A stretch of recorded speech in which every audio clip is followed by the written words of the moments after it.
ever shown up for. What shows up is all of the things that would require shifting and changing. The world needs us to show up that way.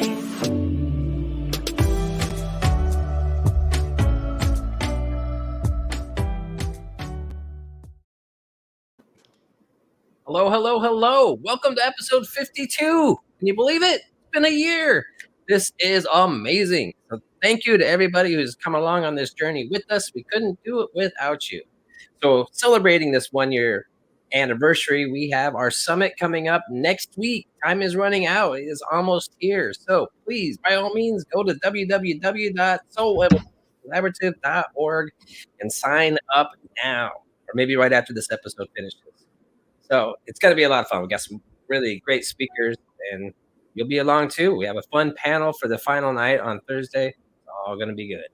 All right. So tonight we are talking about hitting that summit. We've been making this climb, this ascent, this drive towards a new way of being, a new earth, letting all the old ways that don't function anymore just kind of fade away as we start to build the new ways of being on this planet.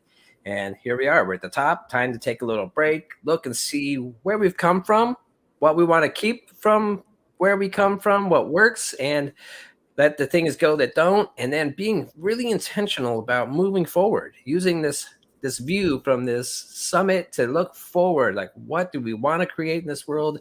How do we do it? How do we include more people to make it truly a really well-oiled machine and just a more expansive, expressive, and joyous way of living. So let's see what we have to say tonight about reaching that summit. And don't forget, after this is done, go sign up for the summit. So sit back and enjoy episode number 52 of Truth Be Told.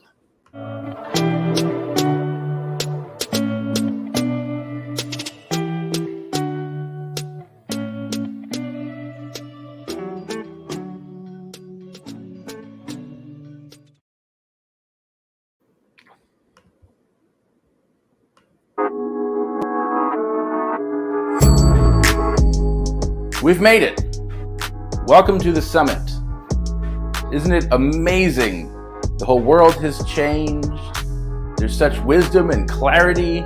We now know everything we were hoping to know and learn over the last month. And this is pretty amazing. What? Oh, no? It's an... So the world is not all butterflies and roses and white light yet. I know it's really easy to paint the picture as if that's what it would be like to arrive at this summit that we've been talking about all month, that all of a sudden the world would be different, that everyone will have somehow enlightened themselves and transcended this way of being. Or at least it's easy to think that that's what might happen. And yet for that to happen, literally everyone's thought processes and belief systems and values would have to have changed nearly simultaneously and probably to the same exact new thought process and value and belief system. And that's pretty unlikely. So the wisdom that we have gained, the clarity that we are looking for throughout this proverbial trek to the summit that we've been talking about all month is much less the light, white light, and butterflies and roses kind of picture that I think we like to think of in New Thought. And really, what the trek to the summit has told us is this trip can be challenging. This trip can be roundabout. It's not always so direct, but that this trip always shows us exactly what it is that we're asking for. And so when we ask for the world to shift and change, what shows up is all of the things that would require shifting and changing. All of those things show up in our face. What the summit means for us as an individual is wisdom, is clarity, not the wisdom of earth-changing ways, but the wisdom and the clarity to see how we actually change the ways of the earth, how we actually change our ways as people. And that wisdom and clarity says that it's not an instantaneous change and shift to that beautiful picture that we think we've been looking for, but that there is a process to this. And so as an individual, the wisdom and the clarity of being at the summit is wisdom and clarity that says, keep going. That the summit is not actually the end. The summit is simply the place where we, as an individual, can turn and look back at our journey and glean wisdom from that journey, glean clarity from that journey, and ask, what does that show us about moving forward? What does that show me about moving forward on my path? So we look back and wonder and ask, does the work that I've done, does that manifest the desired out picture? Does that help us move forward? Does that help me move forward? Am I still changing things in a way that work for me? And here's the trick. We tend to look at what's in front of us and go, that's not what I asked for. And yet we have to kind of flip around our perspective and ask, is that what showed up in front of me, the thing that I need to look at to get the thing I need to that I have asked for? Is this how I get that thing? And so what shows up in front of us is not often what the exact thing we've asked for, but it is the exact thing that we are looking for in order to move to that thing that we are asking for.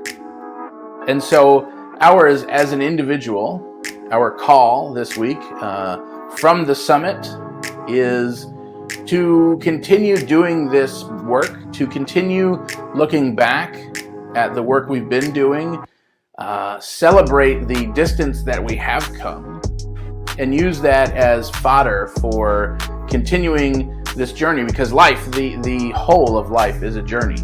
We don't ever reach a point of completion, and so life itself continues changing, continues growing, and so do we.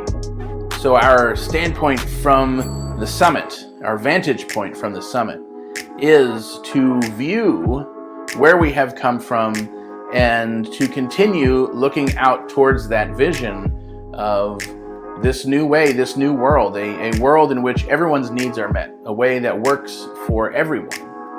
And continue asking, what is that? What is mine to do to get there?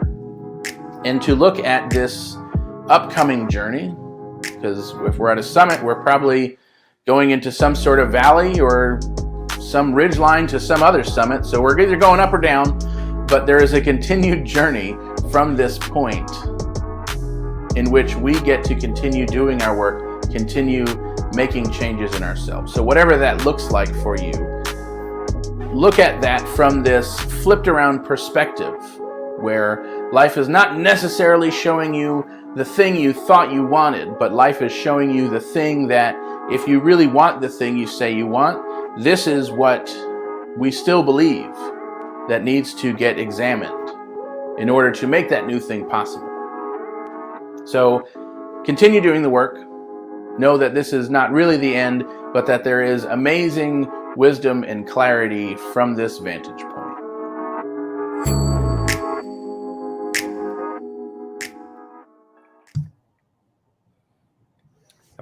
I like how you said when we ask for like a shift or like the world to shift or like we're going to shift, then everything kind of gets thrown up in our face, the things that actually need to shift. So I think it's sometimes that then it almost seems like, oh, it gets worse before it gets better, because then it kind of brings, it's like, like when you're setting an intention to be like more loving, then everything that is unlike love comes to the surface to be looked at. And so I think that's what we see. And I think that's kind of what we're seeing now. Like there are large groups of people that see that old patterns and societal constructs and systems are needing to be looked at. And so when we say that, then everything kind of flies up in our face that needs to be actually looked at. So it becomes the challenge, to be patient, to wait, to know that it's not this instantaneous like flip, but that it is just a constant revisiting of those things that need to be looked at and shifted and changed and erased and left behind. And so I like that idea. I mean, you don't like it in the moment. Yeah. I like it on the other side of it, which is fun.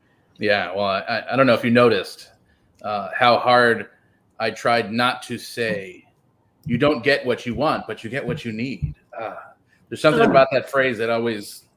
It's kind of cringy. But- That's a cringy phrase. But there is some truth in that idea that,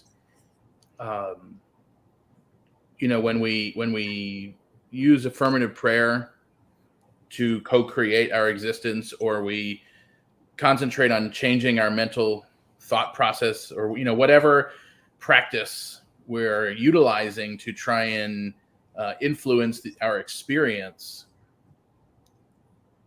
rarely do we get the experience exactly as we thought. There are times where we can come close, but like there's just so many details that we would never be able to. So even when it's close, it's just because we're paying attention to the few details that were really important to us, and those, like, we nailed it, spot on, cool. But I would say the majority of the time, people are like, well, I prayed, prayer doesn't work because I prayed for this thing and it didn't happen. And it's like, no, literally every thought is acted on. Every thought creates. It's just a matter of, what do we actually believe about that thought? What do you personally believe about it? What is your family history about that? What is, the subconscious, like all of this. And so most of the time, you are getting exactly the scenario, like the sum total, or like lowest common denominator. I don't know how, whatever math we want to involve here. Like the thing that shows up is the exact manifestation of that prayer or of that practice, based on, here is what you would need to change to get that thing. This literally is the path to that thing. Yeah. And so often we look at it and go, no, that's the exact opposite of what I said. It's like, well, yeah, because you still have this in your experience. You still have this exact opposite. You can't have this thing while also believing in this thing if they contradict each other, right? Yeah, and I know that this is like the personal video, but like when you look at that in like the communal or global, like in the scope of wholeness, yeah, like, well, we can't all get along yet if we all believe in X, Y, and Z, yeah, for sure, that's what we're seeing.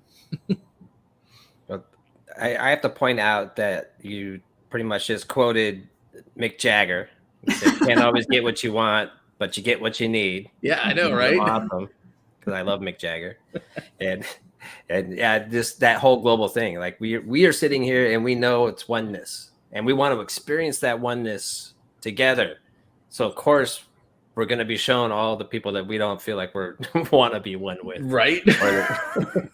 Yeah, and realizing like, no, yeah, it's all one, and we are all in this, and how perfect, right? Like, I shouldn't say that we don't want to be one with, because I do want to be one with them. Yeah. But like, how perfect? All of the pieces are exactly as they need to be, so that we can do the thing we say we're trying to do. Yeah. Every piece. Amazing. Yeah. So perfect. Such a perfect system. Right? I wish I hadn't thought of it.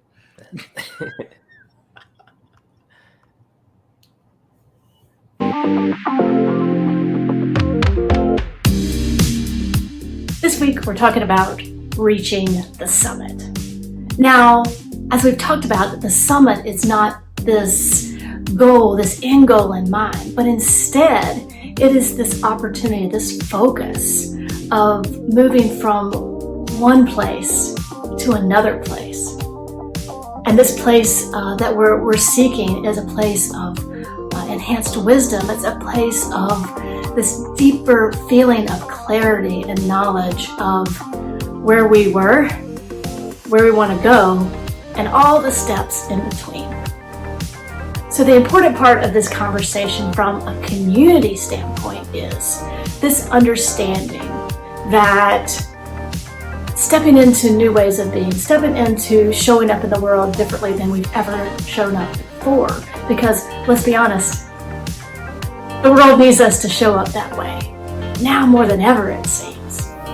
And so when we start this conversation about how we've always shown up in community, whether it's spiritual community or a social type of community, when we talk about how we've always shown up and then how we really want to show up differently in order to be the catalyst for change, to be a catalyst for this deeper way of understanding ourselves, understanding others, and understanding our place in the universe and our connection to the divine. It can be a little scary sometimes. And so the beauty of the perspective from the community standpoint is that we don't have to do this alone. We don't have to make these shifts alone. We don't have to make this stepping out into new ways alone. And so this idea of approaching the summit is a way of seeing something from a different perspective. And so I think that there's this surge within us now, this understanding more than ever, the importance and the value of community. And where community can be that place where we can gain deeper wisdom, whether it's the wisdom that is gained through experience of others, the wisdom that is gained through interactions with others, the wisdom that is gained through me stepping into my strength and allowing you to step into your strength. And wow, how we can understand on a deeper level how connected we are, how connected those strengths are, and how we can use that to step boldly in a new direction.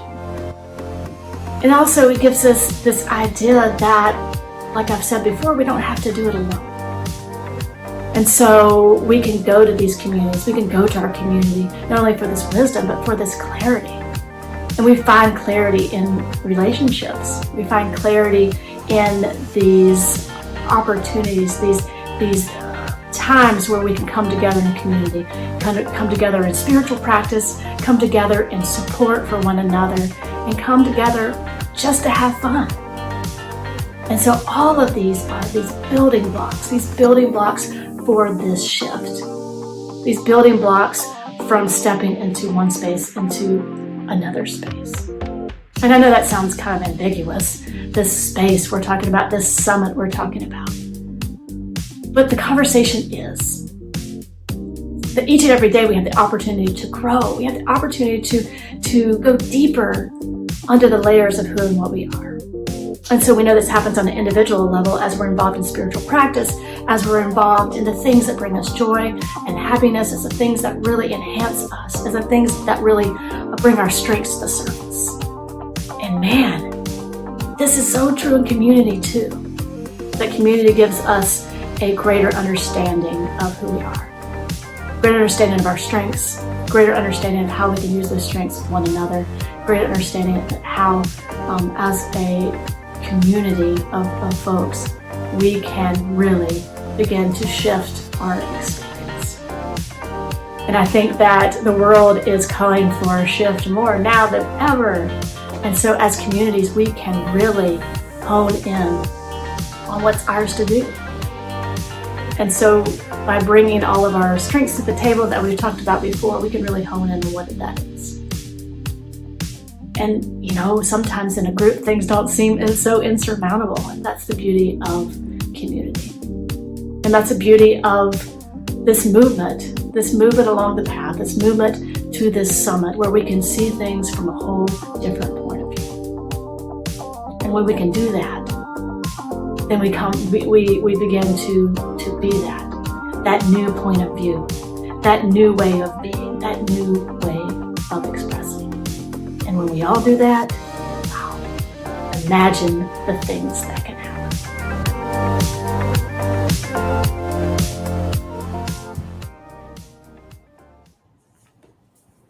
It's great stuff, Rev Ryan. Yeah.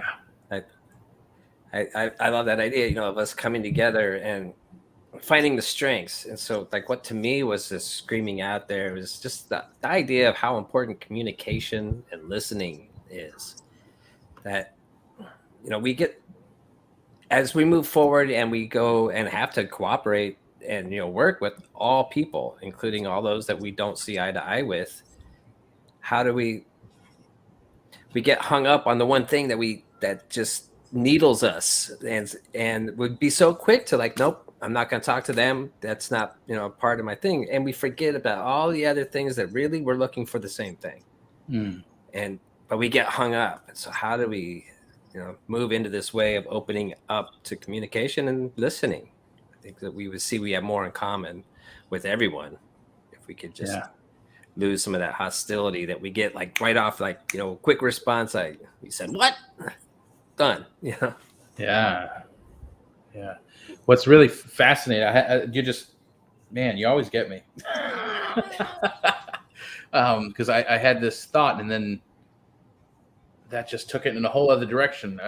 Because the thing that stuck out to me was that community becomes this feedback mechanism for ourselves, right? Because there's kind of like there's multiple aspects of community, and I think the first thing that we tend to notice when we get into community, and maybe some of the things that have us shy away from community, is we have to show up to be a part of community.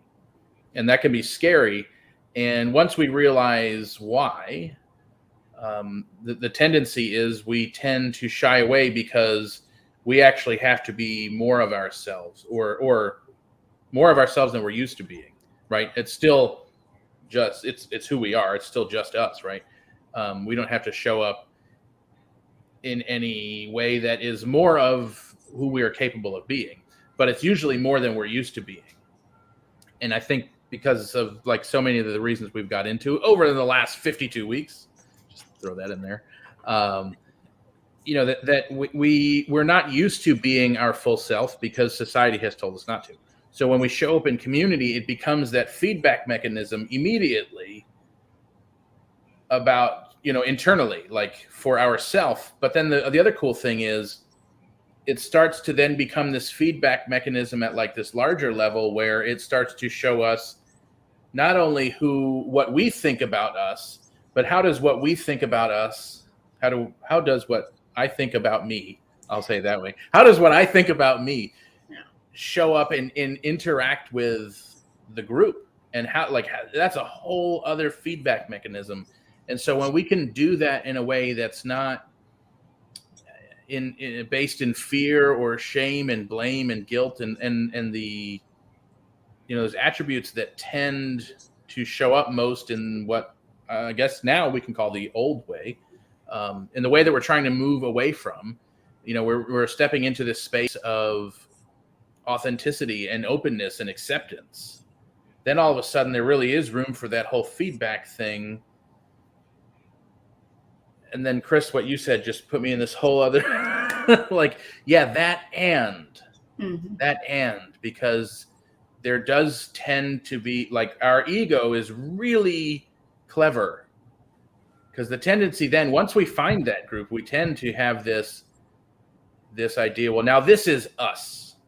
Right. This is who we are. Right. And that's who they are. And we and they are, right? There's like that whole thing. It's like, oh, yeah. And then it goes this whole other level deeper of like, this community becomes the feedback mechanism for that community. And it's like, oh man, yeah, wow. Well, and I think, I think two things to come to mind too is like, kind of Chris, what you were saying is I think that really for this to work, we have to lose this idea that we always have to be right.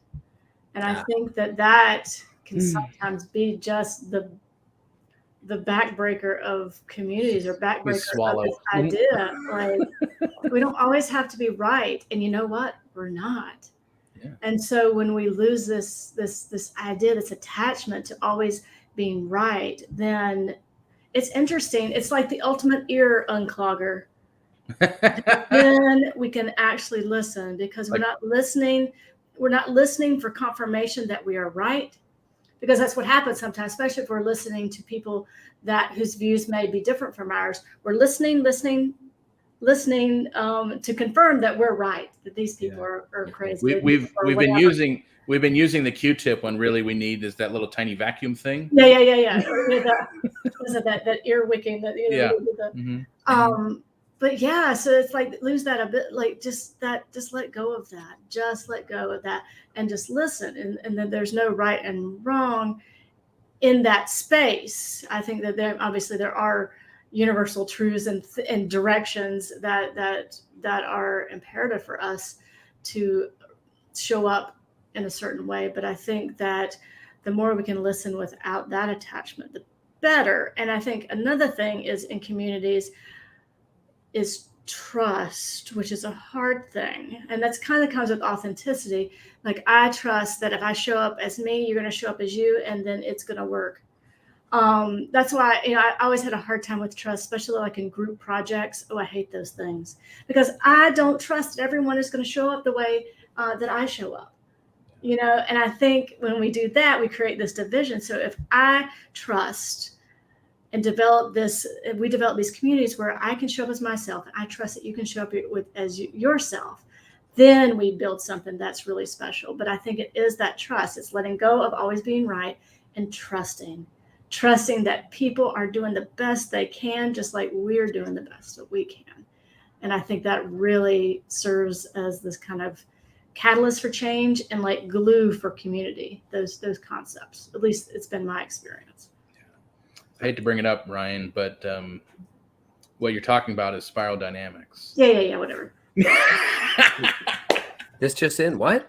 Next segment, the answer to spiral dynamics, it'll be like 10 o'clock. Yeah, I know, right? But I just want to say real quick, spiral dynamics does say that we are at a time where we are moving away from right and wrong thinking to necessary thinking. Yes. It's not right or wrong, it's necessary. Necessary, yep. Yeah. Wow, that was like the shortest conversation he's ever had on spiral dynamics. Ever. Quick, Chris. To the next segment. Go. The problem is, oh wait, you're not the It's next you. segment. I'm the next segment. Oh man. Yeah. So if you haven't figured out, we actually have the best job in the world, and we are delighted and thrilled literally every day to be able to engage in this level and deeper of spiritual practice and pondering and meditation and work and, just kind of getting this message out in the world. It is absolutely our divine pleasure to be here doing this. And we have a lot of fun doing it. And so we are always looking to invite you into this conversation deeper. And so there are a myriad of ways that you can do this. But before we get into all those, the summit, we're going to bring it up again. We talked about it real quick at the beginning, real quick again right now. The Oh Shift Now What Summit is next week.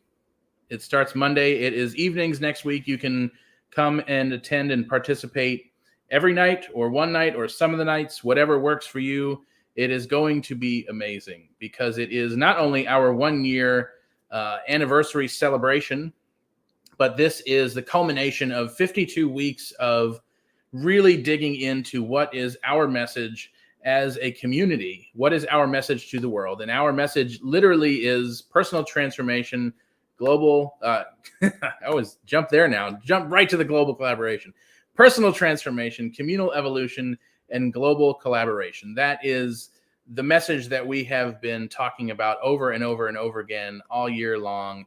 And so we decided, what better way could there be than to have some amazing speakers who have dedicated themselves to different attributes of this message come in and speak directly to that. And so that's what we are doing next week. We have, it's a totally virtual event. We have 4 days, 4 nights of speakers who, not just us, other people too. You get to hear from other people who have agreed to come and speak and share and be part of this celebration, this message of approaching this summit that we've been talking about all month. We are now here at the summit with this new idea, and it's going to be amazing to hear from them about it. So do make your way over to our website once this is over, or you can open it up in another tab. That's totally cool too. soulevolutioncollaborative.org. A pop-up will come right up on your screen, and you can get more information, sign up, and we will hopefully see you there. So that is one. I'll make the rest of this real quick. Every week we have amazing opportunities for you to jump into conversation with us, for you to get involved, for you to glean the wisdom of this teaching and all of the shoulders that it stands on. So everything you could possibly want to know about us is at soulevolutioncollaborative.org. Tuesday video, Wednesday meditation, Thursday gathering, Sunday stripped down Sunday message and more to come. So there is an amazing amount of information and opportunities. And of course, we have a growing library of series of videos and evergreen content on the website as well. So amazing ways that you can get involved. Please, when you get a chance, jump over to the website, check all that out. If you're already doing all of that, then go tell all your friends. So yeah, we are absolutely thrilled to be here doing this and would love to have you and everyone you know come join us in this community in doing what we're doing.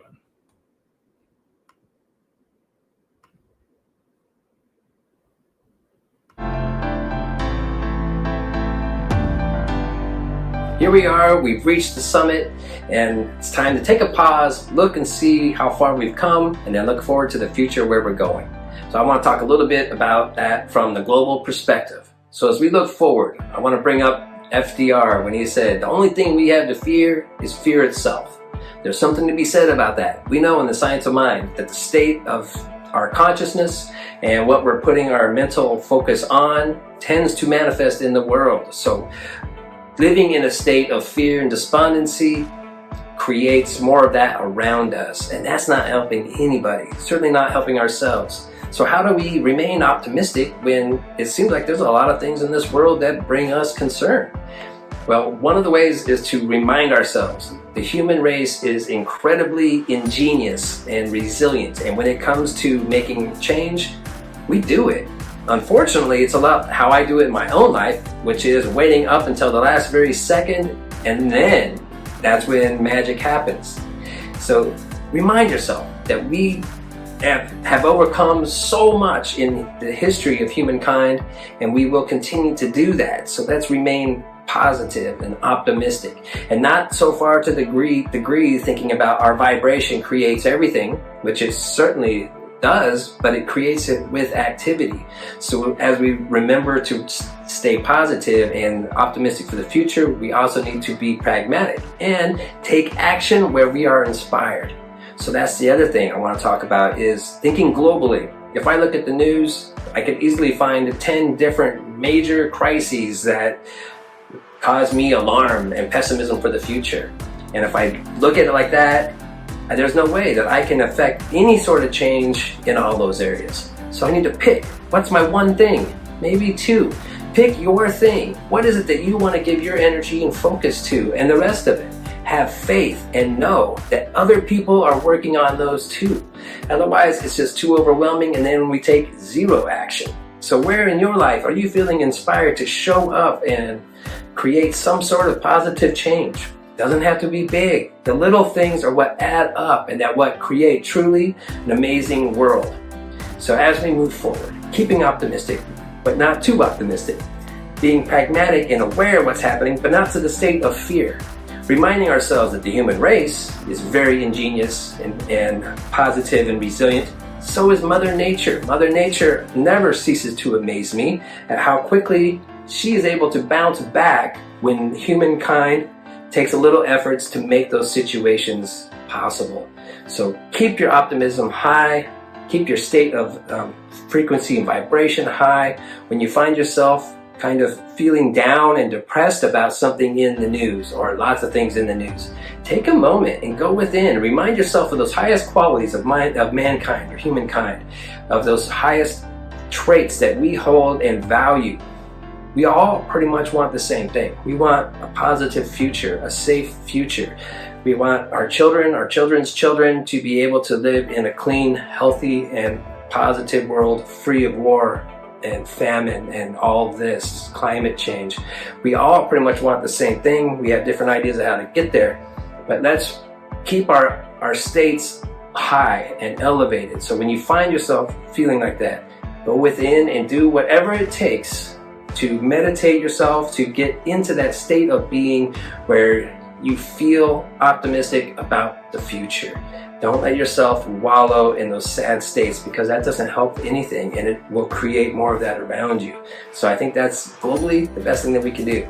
Now I want to finish with the quote by Howard Thurman, which is awesome, and he says, "Don't ask what the world needs, ask what makes you come alive, because what the world needs is more people who have come alive." find what it is that you want to do and do it with joy and enthusiasm, because this is an amazing world that we live in, and we hold the keys to the future for that. It's up to us, and I'm optimistic, and I hope that you are too.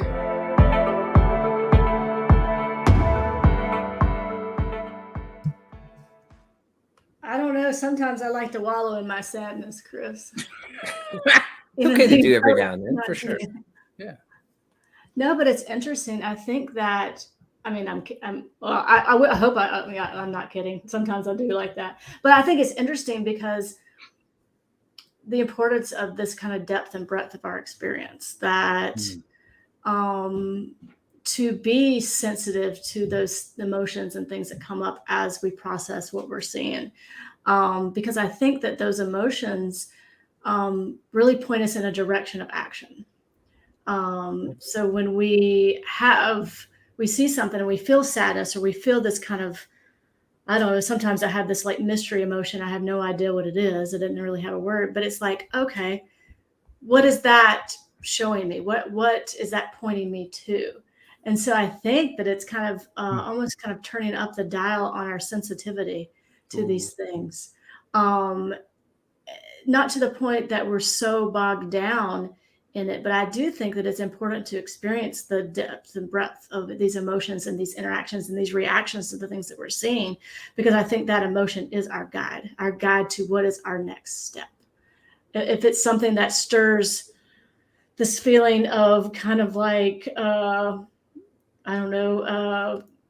righteous indignation sort of feeling, then maybe this is an area that really needs my attention in the way of social activism, or a way of stepping into the space and really standing behind people that I see who are, the victims of injustice and the things that we see in the world. So I really do think it's these emotions, although they can be really overwhelming, they are our guideposts to that direction that we need to step into. And if we can just sit briefly in that discomfort, then I think that we can really, if just for a moment, and maybe just a second longer than we really want to, if we can do that, then I think what's ours to do will come to the surface, if we're just patient enough to do that. And of course, sometimes we're not. We want to shove that emotion down so that I can be comfortable. But we know comfortability, if that's a word, is not the goal. It really isn't.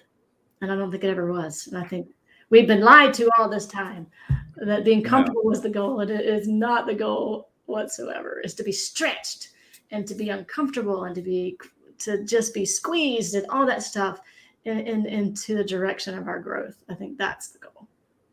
Well, that's such an interesting thought, because I think it's almost like, well, I don't know, almost. I think it actually is. I don't know that I'd have the science offhand to back this up, but I'm pretty sure I've heard it somewhere. This idea, no, but really, this idea that we have evolved past the need for how our brain developed, right? So the oldest part of our brain is what is kind of what known as the reptilian brain.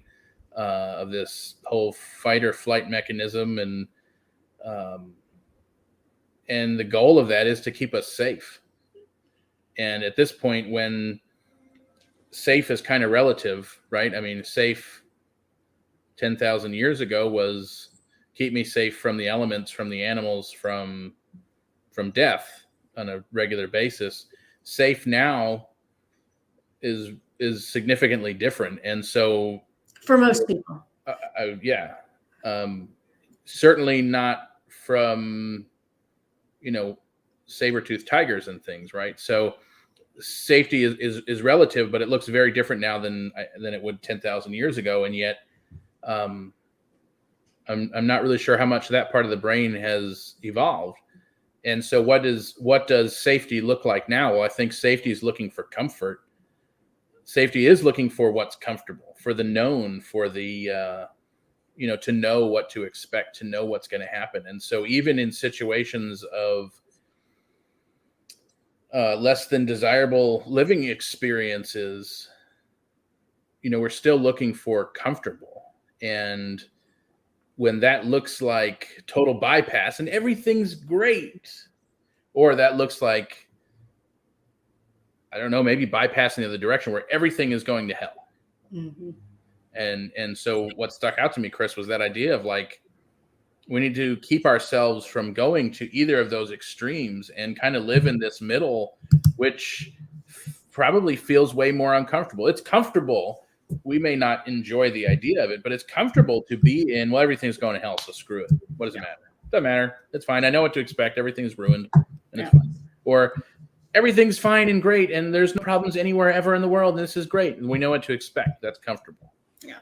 Even though not really, because it's stagnant. Both of those places are stagnant, and we're not growing or changing and evolving. And so that growth, that change, that evolution exists in that discomfort of the mess in the middle. So that's kind of an interesting practice to have, is to find that, because I've kind of, like the Buddhist, like the middle way.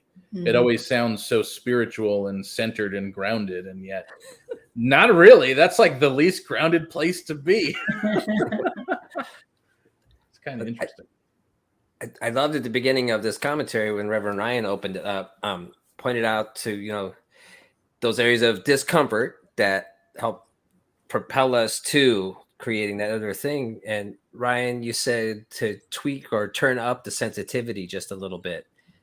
I think that's what's been happening through this whole COVID thing. I know for certain for me, and I hear other people that seem to be having, different issues. Maybe for me, it's like extreme, almost, like a bipolar kind of experience of going, I get into a, reading something that just like, and like my sensitivity's been turned up. Like this really is getting to me. Or the opposite of when something like is just cool, and it's so cool. It's amazing. Like, I think our sensitivity as we are going through whatever we're going through on this planet has been turned up. So I love that you said that. It's very interesting. Yeah. Wow. Well, thank you for spending some quality time with us tonight. If you would like to explore this topic a little further, well, then your chance is on Thursday. Please join us for the gathering. It's an opportunity to take what we've been talking about tonight and go a little bit deeper and share our own personal experiences. So we get to share from our own personal space, and we hear others share from their own personal space. And wow, it is just a transformative experience, because, we really learn from the experiences of others. And this is a great way to get started and to meet more people in this community. And it's an absolutely amazing experience. And that's Thursdays at 7. You can go on our website, soulevolutioncollaborative.org, and sign up there, and you will get the link for that on Thursday at 7. The Soul Evolution Collaborative is supported by people just like you. So if you'd like to help financially support this ministry, hop on over once again to soulevolutioncollaborative.org and click the little donate button, and you will get all the instructions there.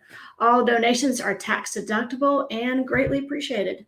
So to stay up to date with everything that's going on, with the summit that's going on next week, with the gathering, with Unwind Wednesdays, with all the video content, once again, soulevolutioncollaborative.org is the place to go. And you can learn about everything that's going on and stay in the know. So some of you will see you on Thursday, and everyone else, we'll see you next week.